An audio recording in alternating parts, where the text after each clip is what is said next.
Hello friend, आज हम बात करेंगे सीटेट के बहुत ही महत्वपूर्ण टॉपिक शिक्षण विधियों के बारे में।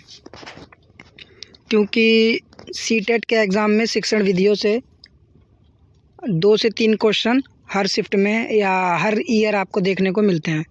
इसलिए मोस्ट इम्पॉर्टेंट है शिक्षण विधियाँ। शिक्षण विधियों से तात्पर्य होता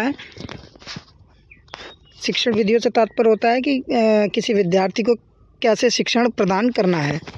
तो आइए जानते हैं शिक्षण की विधियों के बारे में। शिक्षण की विधियाँ मोस्टली 11 शिक्षण की विधियाँ हैं, जिसमें सबसे पहले नंबर पर है आगमन विधि, उसके बाद निगमन विधि, प्रोजेक्ट विधि, प्रत्यक्ष विधि, विश्लेषण विधि, संश्लेषण विधि, अनुकरण विधि, व्याख्या विधि, मारिया मांटेसरी विधि, डाल्टन विधि और भाषा संसर्ग विधि। तो आज हम इनमें से आगमन विधि, निगमन विधि और प्रोजेक्ट विधि के बारे में जानेंगे। बाकी की विधियों को हम अगली वीडियो में देखेंगे। तो बात करते हैं सबसे पहले आगमन विधि की।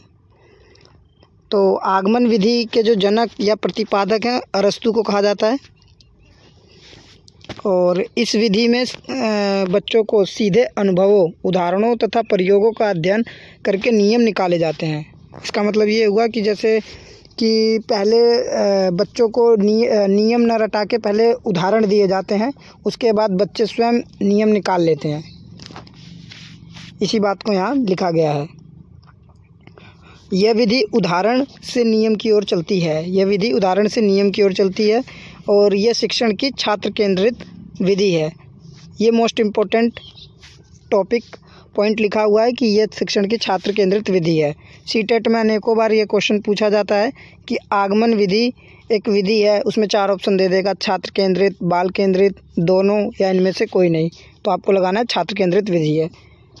इसमें विद्यार्थियों को करके सीखने पर बल देती है, लर्निंग बाय डूइंग। इसका मतलब है छात्र स्वयं करता है, उससे नियम निकालता है। तो इसमें छात्र एक्टिव भी रहता है और स्वयं करके सीखता भी है। इस विधि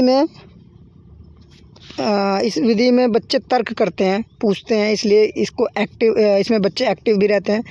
और इस विधि को हम स्थूल से सूक्ष्म की ओर भी कहते हैं, ज्ञात से अज्ञात की ओर, मतलब कि पहले जो हमें ज्ञात है फिर उसको अज्ञात की ओर ले जाते हैं, मूर्त से अमूर्त की ओर बढ़ते हैं।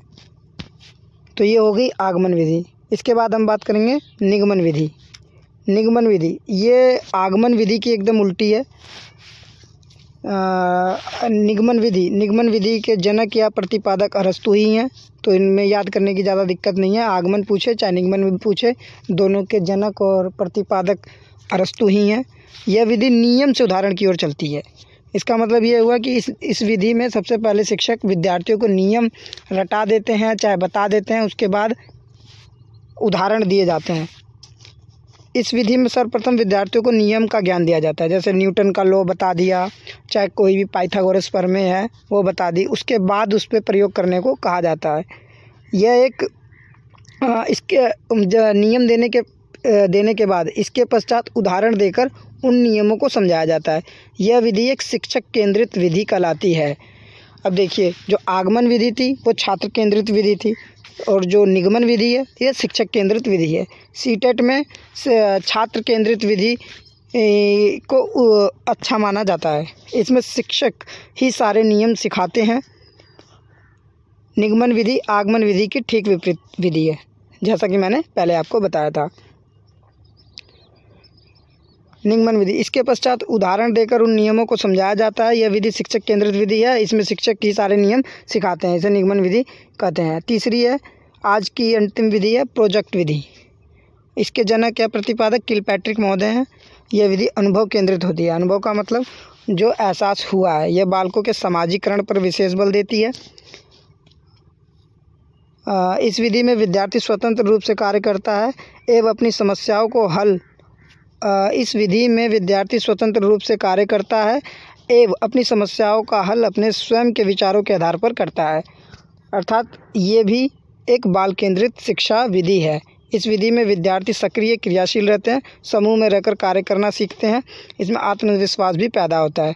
ये बहुत ही अत्यंत महत्वपूर्ण विधि है। तो आज हमने शिक्षण की 3 महत्वपूर्ण विधियों के बारे में जाना।